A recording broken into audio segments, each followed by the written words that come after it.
What is up, my lovely people, my favorite people ever? Thank you so much for clicking on this video. I'm sure that you guys can tell just by the thumbnail and the title of this video. This is actually going to be very difficult for me to film. This time in my life was so hard for me, my family and the community and my friends, and it's just hard to look back on, but I know the importance of sharing this story because I felt like a part of the purpose I went through this is to survive it and be able to share my story with other people. But my heart is like racing. Let's just get right into the video.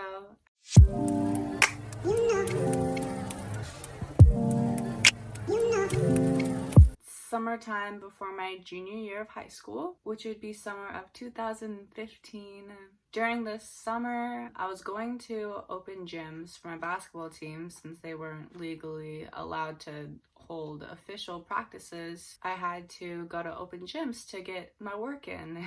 And I didn't always go to every single one of them, I'm gonna be honest. I was a little bit disappointed in myself that I wasn't fully applying myself and that I should really just be at these open gyms so that I can perform my best for my junior year. And the most unfortunate thing, well, I wouldn't say the most, but a very unfortunate thing happened. Literally every single athlete's worst nightmare. I tore my ACL at an open gym. That was really hard for me. Not only like physically, I was moving differently, my shots were different, my whole footwork was just totally thrown off. Also mentally, because I found out I wasn't going to be able to participate in my fall and winter seasons of my junior year.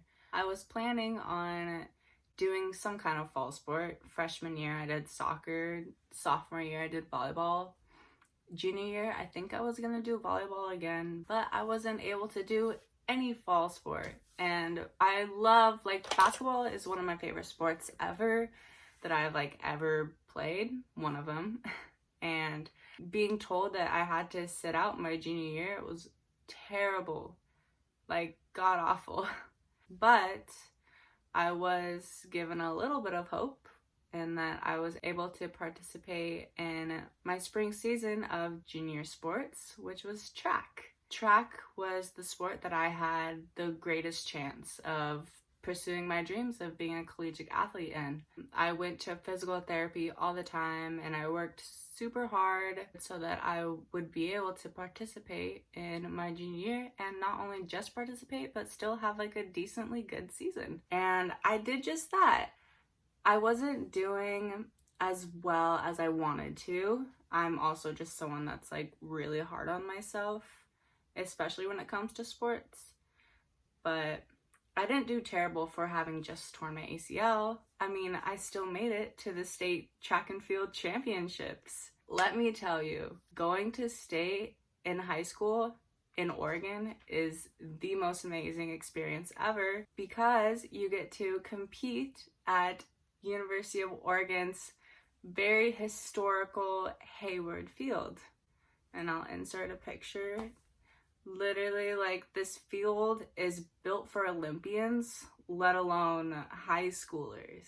Just to put myself in those shoes again of being in high school and competing at this field would be amazing. My junior year, I made it to state from hitting a qualifying mark in a previous track meet, which was really cool. I mean, I definitely felt like I worked hard and that I deserved a spot at state, so I'm very happy that I was able to make it to state.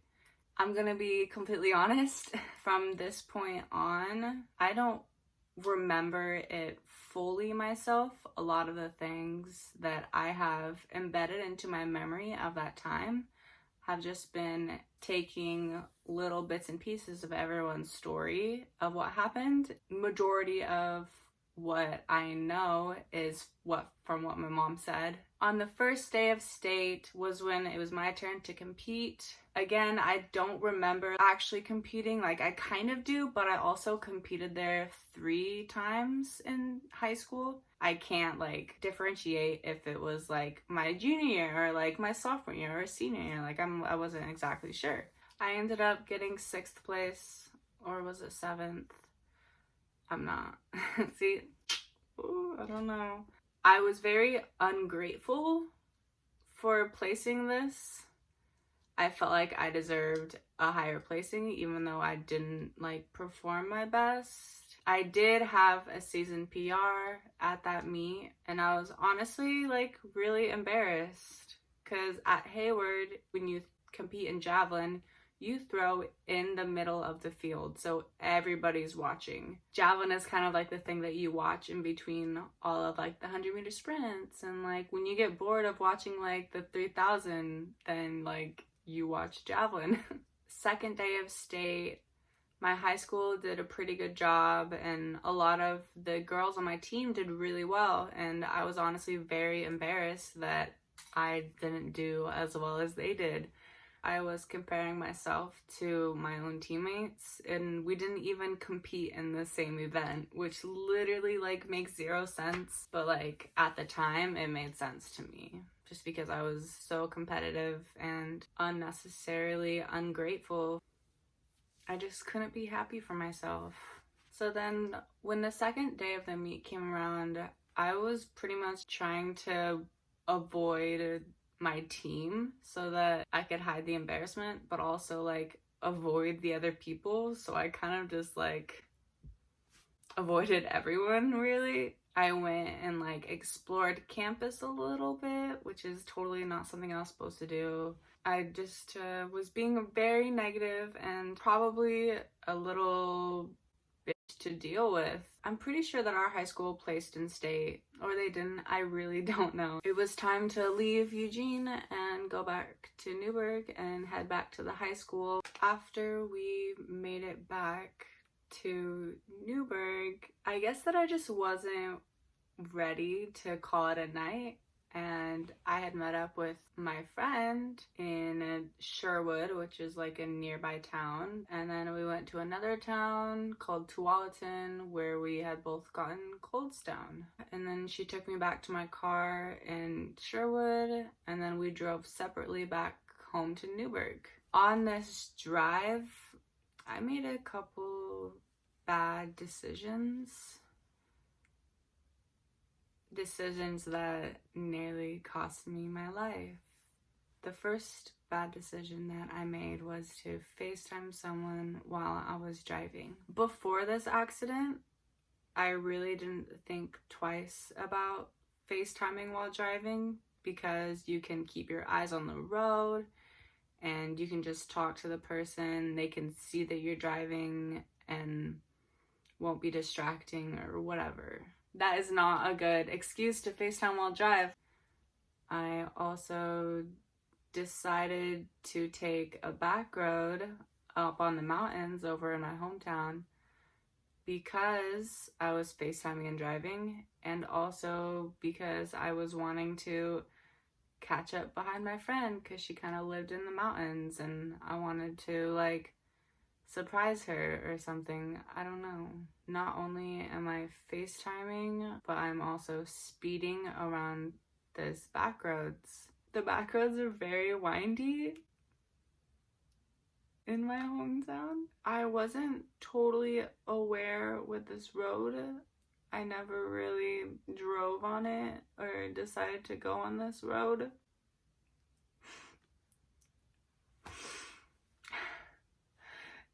There was this one specific turn in the road. Instead of turning right down the road, I went straight instead of turning to the road.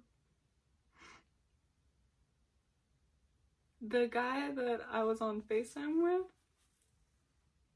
said that he wasn't fully aware what happened and that he just had heard a bloody scream.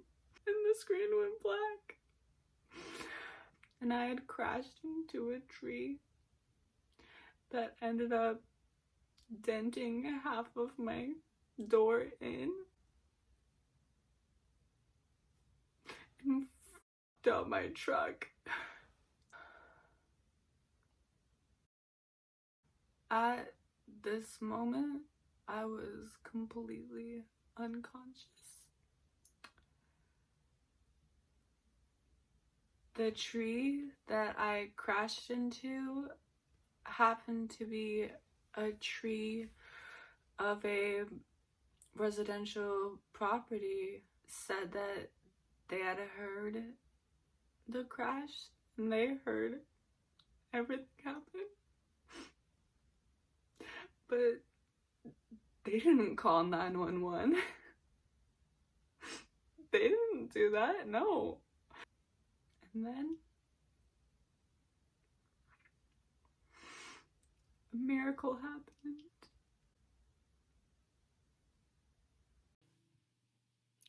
Hello, everyone.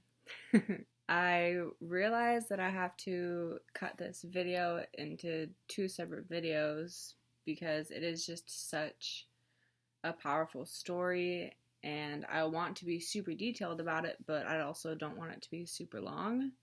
So please just bear with me. Next Friday, I will post part 2. I know that this is kind of a cliffhanger to be left on, like, oh, I wonder if she'll make it. I wonder if she'll survive.